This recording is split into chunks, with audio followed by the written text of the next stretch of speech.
दोस्तों एक बार फिर से आपका स्वागत है आपके अपने चैनल यू विजेट में, जहां हम लेकर आते हैं देश दुनिया की ताजा बड़ी खबरें। दोस्तों ताजा बड़ी खबरों को एक एक करके विस्तार से जानेंगे, इसलिए वीडियो को अंत तक जरूर देखें। दोस्तों अगर आप हमारे चैनल पर नए हैं तो चैनल को सब्सक्राइब करके घंटी के बटन को जरूर दबाएं। इससे होगा क्या, हम जो भी खबरों की वीडियो डालेंगे वो आप तक बिना रुकावट सबसे पहले पहुंचेगी। तो दोस्तों इसी के साथ शुरू करते हैं आज की पहली बड़ी खबर। और आपको बता दें कि सरकार और किसानों में अभी भी गतिरोध जारी। अब 9 दिसंबर को होगी अगली बैठक। दोस्तों यहाँ पर आपको बता दें कि केंद्र के कृषि कानूनों के खिलाफ किसान दिल्ली बॉर्डर पर 10वें दिन भी जमे रहे। किसान और सरकारों के बीच 5वें दौर की बातचीत खत्म हो चुकी है, पर यहाँ पर आपको बता दें कि गतिरोध अभी भी जारी है। अब 9 दिसंबर को अगली बैठक होने वाली है। और इसी के साथ दोस्तों अगली बड़ी खबर कि हैदराबाद ओल्ड सिटी में बीजेपी की सर्जिकल स्ट्राइक के सवाल पर अवैसी का करारा जवाब। दोस्तों यहाँ पर आपको बता दें कि जहाँ जहाँ योगी गए वहाँ हराए, जहाँ अमित शाह गए वहाँ हारे। आपने कहा था कि ओल्ड सिटी में सर्जिकल स्ट्राइक करेंगे, हमने कहा डेमोक्रेटिक स्ट्राइक करेंगे, डेमोक्रेटिक स्ट्राइक हो गया। और इसी के साथ दोस्तों अगली बड़ी खबर कि अनिल विज कोरोना पॉजिटिव। अब देसी वैक्सीन कोवैक्सीन का क्या होगा। दोस्तों यहाँ पर आपको बता दें कि हरियाणा कैबिनेट के वरिष्ठ मंत्री अनिल विज कोरोना पॉजिटिव पाए गए हैं। वह देसी कोरोना वैक्सीन कोवैक्सीन के फेज 3 ट्रायल का हिस्सा हैं और 20 नवंबर को उन्हें पहली डोज दी जा चुकी थी। और इसी के साथ दोस्तों अगली बड़ी खबर कि गहलोत का बीजेपी पर प्रहार। कहा कि राजस्थान में सरकार गिराने का खेल फिर से हो गया है शुरू। दोस्तों यहाँ पर आपको बता दें कि राजस्थान के मुख्यमंत्री अशोक गहलोत के ताजा बयान से सियासी हड़कंप मच गया है। शनिवार को सीएम गहलोत ने कहा कि राजस्थान में सरकार गिराने की फिर से खेल शुरू हो गया है। और इसी के साथ दोस्तों अगली बड़ी खबर कि दिल्ली सरकार का बड़ा फैसला, बढ़ा दिया है मजदूरों का वेतन और महंगाई भत्ता। दोस्तों यहाँ पर आपको बता दें कि उप मुख्यमंत्री मनीष सिसोदिया ने शुक्रवार को दिल्ली के अकुशल, अर्धकुशल और अन्य श्रमिकों का महंगाई भत्ता बढ़ाने के आदेश दे दिए हैं। उन्होंने कहा है कि अरविंद केजरीवाल के नेतृत्व वाली दिल्ली सरकार ने अपनी मजदूर परस्त नीतियों के तहत ये कदम उठाया है। और इसी के साथ दोस्तों अगली बड़ी खबर जो निकल कर आ रही कि नीतीश कुमार से मिले उपेंद्र कुशवाहा। बिहार में नए सियासी समीकरण की अटकलें हो गई हैं तेज। दोस्तों यहाँ पर आपको बता दें कि कभी जदयू के साथ राजनीतिक पारी की शुरुआत करने वाले रालोसपा प्रमुख उपेंद्र कुशवाहा की हाल के दिनों में मुख्यमंत्री नीतीश कुमार के साथ हुई मुलाकात के बाद अब अटकलें लगनी शुरू हो गई हैं। और इसी के साथ दोस्तों अगली बड़ी खबर कि हैदराबाद में अवैसी ने 5 हिंदू कैंडिडेट्स को दिया था टिकट, 3 ने दर्ज की जीत। दोस्तों यहाँ पर आपको बता दें कि अवैसी की पार्टी AIMIM ने 44 सीटों पर जीत के पिछले प्रदर्शन को बरकरार रखा है। इस चुनाव में अवैसी ने अपनी पार्टी के टिकट पर 5 हिंदू प्रत्याशियों को मैदान में उतारा था। इन 5 में से 3 ने जीत दर्ज की है, जबकि 2 को हार का सामना करना पड़ा है। और इसी के साथ दोस्तों अगली बड़ी खबर कि न्यू पार्लियामेंट हाउस का 10 दिसंबर को होगा भूमि पूजन। ओम बिरला ने पीएम मोदी को दिया है निमंत्रण। दोस्तों यहाँ पर आपको बता दें कि भारत में अंग्रेजों के जमाने में बना संसद भवन अब पुराने जमाने की बात होने जा रही है। इसके स्थान पर पास में ही नया संसद भवन बनाया जा रहा है। ये नया संसद भवन बड़ा, खुला और हरा भरा होगा। इसका निर्माण 2022 तक पूरा हो जाएगा। और इसी के साथ दोस्तों अगली बड़ी खबर जो निकल कर आ रही है कि WHO प्रमुख बोले महामारी खत्म होने का सपना देखना शुरू कर सकती है दुनिया। दोस्तों यहाँ पर आपको बता दें कि विश्व स्वास्थ्य संगठन के प्रमुख टेड्रोस ने कहा कि महामारी को लेकर एक राहत भरी खबर है। WHO प्रमुख ने कहा कि कोरोना वैक्सीन की परीक्षणों के सकारात्मक परिणामों का अर्थ ये है कि अब हम महामारी के खत्म होने का सपना देख सकते हैं। और इसी के साथ दोस्तों अगली बड़ी खबर कि अमेरिकी खुफिया निदेशक का बड़ा खुलासा, आर्थिक और तकनीकी रूप से दुनिया पर हावी होने का प्लान बना रहे चीन। दोस्तों यहाँ पर आपको बता दें कि अमेरिका के शीर्ष खुफिया अधिकारियों ने कहा कि द्वितीय विश्व युद्ध के बाद से चीन लोकतंत्र और स्वतंत्रता के लिए सबसे बड़ा खतरा है और बीजिंग अमेरिका के साथ टकराव की तैयारी कर रहा है। उन्होंने कहा कि चीन का इरादा आर्थिक, सैन्य और तकनीकी रूप से दुनिया पर हावी होने का है। दोस्तों इन सभी खबरों को एक एक करके विस्तार से जानेंगे, इसलिए वीडियो को अंत तक जरूर देखें। और दोस्तों अगर आप हमारे चैनल पर नए हैं तो चैनल को सब्सक्राइब करके घंटी के बटन को जरूर दबाएं। इससे होगा क्या, हम जो भी खबरों की वीडियो डालेंगे वो आप तक बिना रुकावट सबसे पहले पहुंचेगी। और दोस्तों इसी के साथ आज की पहली बड़ी खबर की सरकार और किसानों के बीच गतिरोध अभी भी जारी। 9 दिसंबर को होगी अगली बैठक। दोस्तों यहाँ पर आपको बता दें कि केंद्र के कृषि कानूनों के खिलाफ किसान दिल्ली बॉर्डर पर 10वें दिन भी जमे हुए हैं। किसान नेताओं और सरकार के बीच 5वें दौर की बातचीत चल रही थी, वो अब खत्म हो चुकी है। केंद्रीय कृषि मंत्री नरेंद्र सिंह तोमर और वाणिज्यिक मंत्री पीयूष गोयल किसान नेताओं के साथ बैठक में मौजूद थे। विज्ञान भवन में हो रही इस बैठक में किसान संगठनों के 40 प्रतिनिधि भी शामिल थे। यहाँ पर दोस्तों आपको बता दें कि सरकार और किसानों में गतिरोध अभी भी जारी है। आज बैठक जो हुई उसका कोई भी फैसला नहीं निकल पाया है। अब 9 दिसंबर को अगली बैठक होगी। दोस्तों यहाँ पर आपको बता दें कि सूत्रों के मुताबिक सरकार कृषि कानून रद्द नहीं करेगी, MSP और मंडी पर लिखित आश्वासन देने को तैयार है। दोस्तों यहाँ पर आपको बता दें कि सूत्रों के मुताबिक किसान संगठनों ने कहा है कि हमारे पास 1 साल की सामग्री है, सरकार को तय करना है कि वो क्या चाहती है। किसान नेताओं ने सरकार से कहा है कि आप बता दीजिए कि आप हमारी मांग पूरी करेंगे या नहीं। दोस्तों यहाँ पर हम आप लोगों से पूछना चाहते हैं कि जिस तरीके से सरकार अब किसानों को टरका रही है, यानी कि किसान और सरकार में अभी भी मतभेद जारी है, तो यहाँ पर इसका क्या सोल्यूशन हो सकता है, अपनी राय कमेंट करके जरूर बताएं। और इसी के साथ दोस्तों अगली बड़ी खबर कि हैदराबाद ओल्ड सिटी में बीजेपी की सर्जिकल स्ट्राइक के सवाल पर अवैसी का करारा करारा जवाब। दोस्तों यहाँ पर आपको बता दें कि ग्रेटर हैदराबाद नगर निगम के चुनाव में नतीजे आ चुके हैं, जहाँ पर बीजेपी ने बेहतरीन प्रदर्शन किया है और पार्टी के लिए बड़े राजनीतिक विस्तार के संकेत दे दिए हैं। ऐसे में अब राज्य की सत्ताधारी पार्टी तेलंगाना राष्ट्र समिति यानी कि TRS और हैदराबाद के सांसद अवैसी की पार्टी AIMIM की चिंता बढ़ गई है।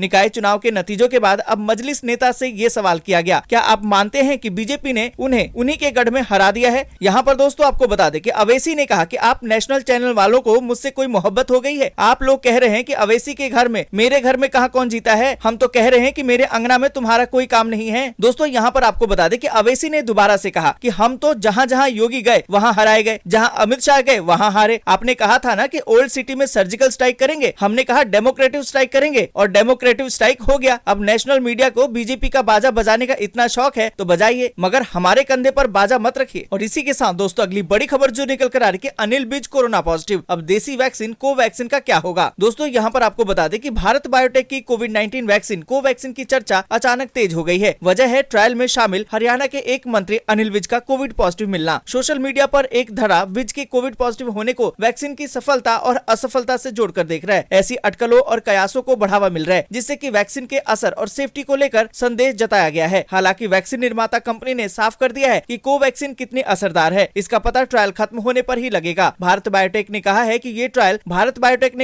ये ट्रायल रैंडम और डबल ब्लाइंड है। ऐसे में अभी ये स्पष्ट नहीं है कि विज को वैक्सीन की पहली डोज मिली भी थी या प्लेसिबो मिला था। और साथ ही दोस्तों यहाँ पर आपको बता दें कि भारत बायोटेक ने सफाई देते हुए कहा कि कोरोना वैक्सीन की प्राथमिकता वैक्सीन की दूसरी डोज लेने के 14 दिनों के बाद दिखता है। कंपनी ने कहा कि वैक्सीन तभी ज्यादा असरदार होगी जब किसी व्यक्ति ने टीके की दोनों डोज ली हो। तो दोस्तों यहाँ पर आपको क्या लगता है कि वाकई में जो वैक्सीन बन रही है वो असरदार नहीं है? अपनी राय कमेंट करके जरूर बताएं। और इसी के साथ दोस्तों अगली बड़ी खबर जो निकल कर आ रही है कि सीएम गहलोत का बीजेपी पर प्रहार, कहा कि राजस्थान में सरकार गिराने का खेल फिर से हो गया है शुरू। दोस्तों यहाँ पर आपको बता दें कि राजस्थान के मुख्यमंत्री अशोक गहलोत ने ताजा बयान दे दिया है, जिससे कि सियासी हड़कंप मच गया है। शनिवार को सीएम अशोक गहलोत ने कहा कि राजस्थान में सरकार गिराने के लिए फिर से खेल शुरू होने वाला है। महाराष्ट्र में सरकार गिराने की चर्चाएं हैं। अजय माकन तो उस घटनाक्रम के गवाह भी रहे हैं जब पिछले दिनों वो 34 दिन होटल में हमारे साथ विधायकों के साथ रहे थे। यहाँ पर दोस्तों आपको बता दें कि केंद्रीय गृह मंत्री अमित शाह से हमारे विधायक मिले थे। वहाँ केंद्रीय मंत्री धर्मेंद्र प्रधान भी बैठे हुए थे और हमारे विधायकों की 1 घंटा मुलाकात हुई। बाद में हमारे विधायकों ने आकर हमें बताया कि हमें शर्म आती है कि कैसे गृह मंत्री हैं वो हमारे विधायकों से कह रहे थे कि 5 सरकारें गिरा दी हैं, 6ठी भी गिरा देंगे। और इसी के साथ दोस्तों अगली बड़ी खबर की दिल्ली सरकार का बड़ा फैसला, बढ़ा दिया है मजदूरों का वेतन और महंगाई भत्ता। दोस्तों यहाँ पर आपको बता दें कि उप मुख्यमंत्री मनीष सिसोदिया ने शुक्रवार को दिल्ली के अकुशल, अर्धकुशल और अन्य श्रमिकों का महंगाई भत्ता बढ़ाने के आदेश जारी कर दिए हैं। उन्होंने कहा कि अरविंद केजरीवाल के नेतृत्व वाली दिल्ली सरकार ने अपनी मजदूरी परस्त नीतियों के तहत ये कदम उठाया है। सिसोदिया के अनुसार गरीब और मजदूर वर्ग के हितों को ध्यान में रखते हुए कोरोना महामारी के दौर में ये बड़ा कदम उठाया गया है। इसका लाभ लिपिक और सुपरवाइजर किस्म के कर्मचारियों को भी मिलेगा। उल्लेखनीय ये है कि भारत सरकार के वित्त मंत्रालय ने अर्थव्यवस्था पर कोविड-19 के प्रभाव के कारण नियमित सरकारी कर्मचारियों के लिए जनवरी से जून 2020 तक महंगाई भत्ते के अंक जोड़ने पर रोक लगा दी थी। और इसी के साथ दोस्तों अगली बड़ी खबर कि नीतीश कुमार से मिले हैं उपेंद्र कुशवाहा, बिहार में नए सियासी समीकरण की अटकलें हो गई हैं तेज। दोस्तों यहाँ पर आपको बता दें कि कभी जदयू के साथ राजनीतिक पारी की शुरुआत करने वाले रालोसपा प्रमुख उपेंद्र कुशवाहा की हाल के दिनों में मुख्यमंत्री नीतीश कुमार के साथ हुई मुलाकात के बाद अटकलें लगनी अब शुरू हो गई है। विधानसभा चुनाव के बाद एक बार फिर से प्रदेश में राजनीतिक हलचल जैसा माहौल दिखाई दे रहा है और एक और विधान परिषद की मनोनयन कोटे की दर्जन भर सीटों को भरे जाने को लेकर सरगर्मियां तेज हो गई हैं। तो दूसरी ओर हार की समीक्षा कर रहा जदयू कुछ दिग्गज नेताओं को पार्टी में लाकर पिछड़े और मुस्लिम वोटरों के बीच अपनी पैठ जमाने की कोशिश कर रहा है। इसी परिप्रेक्ष्य में मुख्यमंत्री से उपेंद्र कुशवाहा की मुलाकात को जोड़कर देखा जा रहा है, जबकि उपेंद्र कुशवाहा फिलहाल किसी भी नए राजनीतिक समीकरण बनने की संभावना से इनकार कर रहे हैं। दोस्तों यहाँ पर आपको क्या लगता है कि जिस तरीके से नीतीश कुमार और रालोसपा प्रमुख उपेंद्र कुशवाहा मिले हैं, क्या इसका कुछ राजनीतिक समीकरण निकलने वाला है? अपनी राय कमेंट करके जरूर बताएं। और इसी के साथ दोस्तों अगली बड़ी खबर की हैदराबाद में अवैसी ने 5 हिंदू कैंडिडेट्स को दिया था टिकट, 3 ने दर्ज की जीत। दोस्तों यहाँ पर आपको बता दें कि अवैसी ग्रेटर हैदराबाद नगर निगम के चुनाव में किंग मेकर बनकर उभरे हैं। उनकी पार्टी AIMIM ने 44 सीटों पर जीत दर्ज की है, जो पिछले प्रदर्शन को बरकरार रखा है। इस चुनाव में अवैसी ने अपनी पार्टी के टिकट पर 5 हिंदू प्रत्याशियों को मैदान में उतारा था। यहाँ पर दोस्तों आपको बता दें कि हैदराबाद सीट से सांसद अवैसी ने कुल 51 सीटों पर प्रत्याशियों को उतारा था। इनमें से 10% आरक्षण हिंदू कैंडिडेट्स को दिया गया था, यानी कि 5 सीटों पर टिकट हिंदुओं को दिया गया था। इनमें से 3 प्रत्याशियों ने जीत दर्ज की है, जबकि 2 सीटों पर हार का सामना करना पड़ा। पिछले चुनाव में महज 4 सीटें जीतने वाली बीजेपी ने भी जबरदस्त प्रचार के बदौलत इस चुनाव में 48 सीटें जीती हैं। और इसी के साथ दोस्तों अगली बड़ी खबर कि न्यू पार्लियामेंट हाउस का 10 दिसंबर को होगा भूमि पूजन। ओम बिरला ने पीएम मोदी को दिया है निमंत्रण। दोस्तों यहाँ पर आपको बता दें कि भारत में अंग्रेजों के जमाने में बना संसद भवन अब पुराने जमाने की बात होने जा रही है। वर्तमान संसद भवन के पास में नए संसद भवन का निर्माण शुरू किया जा रहा है। इसके लिए 10 दिसंबर को भूमि पूजन किया जाएगा। स्पीकर ओम बिरला ने प्रधानमंत्री नरेंद्र मोदी को आवास पर पहुंचकर उन्हें भूमि पूजन कार्यक्रम में मुख्य अतिथि बनने के लिए आमंत्रित किया है। जानकारी के मुताबिक नया संसद भवन 21 महीने में बनकर तैयार हो जाएगा। देश की आजादी की 75वीं वर्षगांठ के मौके पर संसद का सत्र नए भवन में ही आयोजित होगा। नए भवन में संसद सदस्यों के लिए अलग अलग कार्यालय होंगे। इसके साथ सांसदों के लिए लाउंज, लाइब्रेरी, समिति कक्ष और भोजन कक्ष भी होंगे। सांसदों के लिए डिजिटल सुविधाएं उपलब्ध होगी, जो सांसद को पेपरलेस बनाने की दिशा में अग्रणी कदम साबित होगा। और इसी के साथ दोस्तों अगली बड़ी खबर कि WHO प्रमुख बोले महामारी खत्म होने का सपना देखना शुरू कर सकती है दुनिया। दोस्तों यहाँ पर आपको बता दें कि विश्व स्वास्थ्य संगठन के प्रमुख टेड्रोस ने कहा कि महामारी को लेकर एक राहत भरी खबर है। WHO के प्रमुख ने कहा कि कोरोना वैक्सीन के परीक्षणों के सकारात्मक परिणामों का अर्थ ये है कि अब हमारी महामारी के खत्म होने का सपना हम देख सकते हैं। हालांकि उन्होंने चेतावनी देते हुए कहा कि बस अमीर और ताकतवर देश वैक्सीन को लेकर गरीबों को हाशिए पर न रखें। महामारी पर संयुक्त राष्ट्र महासभा के पहले उच्च स्तरीय सत्र को संबोधित करते हुए टेड्रोस ने कहा कि भले ही रास्ते में आगे धोखा मिल सकता है। उन्होंने कहा कि महामारी ने अच्छे और बुरे दोनों के लिए इंसानियत दिखाई है। उन्होंने चेतावनी देते हुए कहा कि एक टीका कमजोरी को संबोधित नहीं करेगा जो इसकी जड़ में निहित है। एक बार महामारी खत्म होने के बाद गरीबी, भूख, असमानता और जलवायु परिवर्तन का निपटारा किया जाएगा। और इसी के साथ दोस्तों अगली बड़ी खबर जो निकल कर आ रही है कि अमेरिकी खुफिया निदेशक का बड़ा खुलासा, आर्थिक और तकनीकी रूप से दुनिया पर हावी होने का प्लान बना रहे चीन। दोस्तों यहाँ पर आपको बता दें कि अमेरिका के शीर्ष खुफिया अधिकारी ने कहा है कि द्वितीय विश्व युद्ध के बाद से चीन लोकतंत्र और स्वतंत्रता के लिए सबसे बड़ा खतरा बना हुआ है और बीजिंग अमेरिका के साथ टकराव की तैयारी कर रहा है। उन्होंने कहा कि चीन का इरादा आर्थिक, सैन्य और तकनीकी रूप से दुनिया पर हावी होने का है। राष्ट्रीय खुफिया निदेशक ने ये बात कही है। उन्होंने बताया है कि चीन अमेरिकी रहस्यों की चोरी करके अपनी शक्ति को बढ़ा रहा है और उसके बाद बाजार से अमेरिकी कंपनियों को हटाने का प्रयास भी कर रहा है। उन्होंने कहा कि खुफिया जानकारी साफ है, बीजिंग अमेरिका और बाकी दुनिया पर आर्थिक, सैन्य और तकनीकी रूप से हावी होने का इरादा रखता है। उन्होंने कहा कि चीन की कई प्रमुख सार्वजनिक पहल और प्रमुख कंपनियां चीनी कम्युनिस्ट पार्टी की गतिविधियों के लिए आवरण की एक परत पेश करती है। दोस्तों आज के लिए बस इतना ही। वीडियो को लाइक और शेयर करना बिल्कुल भी ना भूलें। जय हिंद, जय भारत।